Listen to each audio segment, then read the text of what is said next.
There is no anger in the world. There is anger in people's minds, individual minds. There is no such thing as anger in the world, isn't it? There is anger in you, there is anger in that person, there is anger in this person. Are you right now angry? Thank you.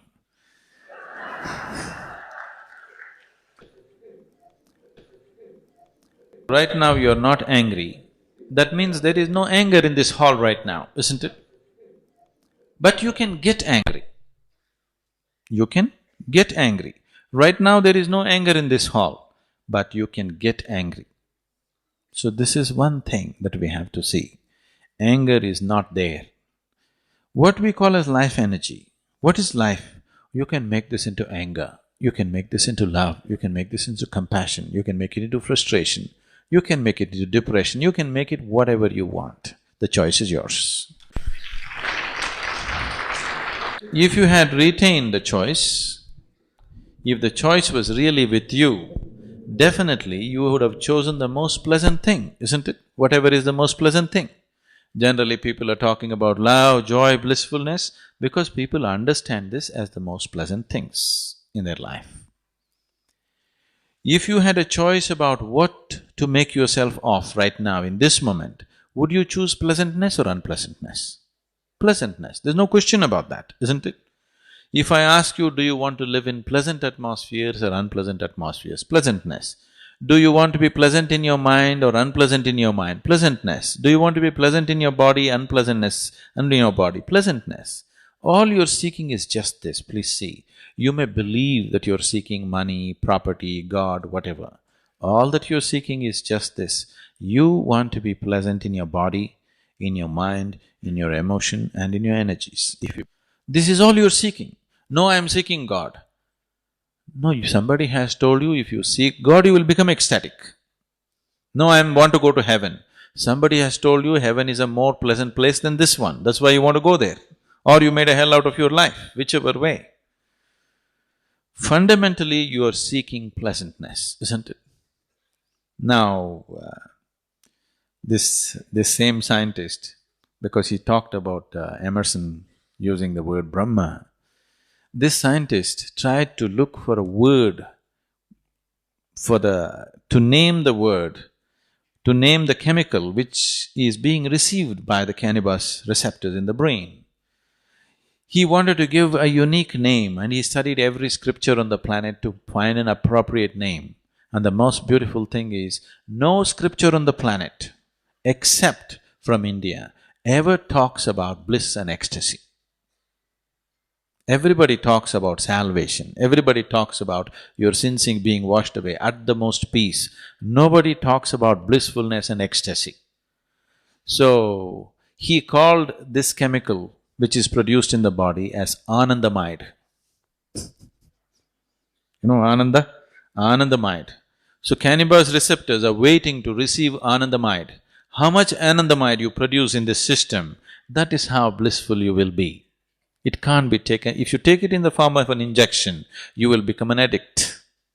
But if you generate your own Anandamide, you will be blissful, always. So if you're blissful, would you be angry? No. Anger… Life has found expression in the form of anger only because this life is not blissful, isn't it? If this was blissful every moment of its existence, question of anger or controlling anger or putting anger down doesn't even arise within you, isn't it? So, what is needed is, yes, there are situations in the world which may be causing anger, but I'm telling you, if you eliminate one situation, another situation will pop up. See, within your own family or within your own situation, do you see, for every small thing people can get angry?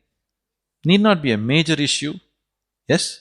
Not a life and death kind of issue. A simple thing in your house can make you angry or somebody else in the family angry, isn't it so? So it is not necessarily by settling all the problems on the planet that we will eliminate anger. First of all, if we teach ways of joyfulness and blissfulness right from childhood, we have not focused on this. As a humanity, we have not focused on making our children joyful. If they're making lot of joyful sounds in the house, Usually adults will go and say, "Shut up." We have not encouraged joy and bliss as a part of our life. If people were more joyful, did you have to talk about controlling anger? It wouldn't come, isn't it? We need religions of joy, we need politics of joy, we need economics of joy. We need to bring that aspect into our life on all levels. If that is not brought into our life in every possible way, and methods to keep the system joyful above all, because without that, it'll become a fake joy that you're pretending or you're trying to be joyful. Now, if you are producing enough Anandamide in your system, you would be joyful, isn't it? I can show you 1,000,000 people for whom we have taught how to produce more Anandamide in the system, that without any reason, people are just happy. People think, oh, if they all become happy, they will become useless. It is not so. Please look at your own life and see. On a particular day when you are happy, are you willing to do more? Or on a particular day when you are unhappy, are you willing to do more? When you're happy, you're willing to do anything, isn't it? When you're unhappy, you have to drag yourself through life. When you're happy, you're loving, you're generous, you're flexible, you're sensible, everything. When you're unhappy, you can be real mean and nasty, isn't it? If you meet any human being when he is joyful, he is a wonderful human being. If you meet the same human being when he's unhappy, he can be a very nasty human being.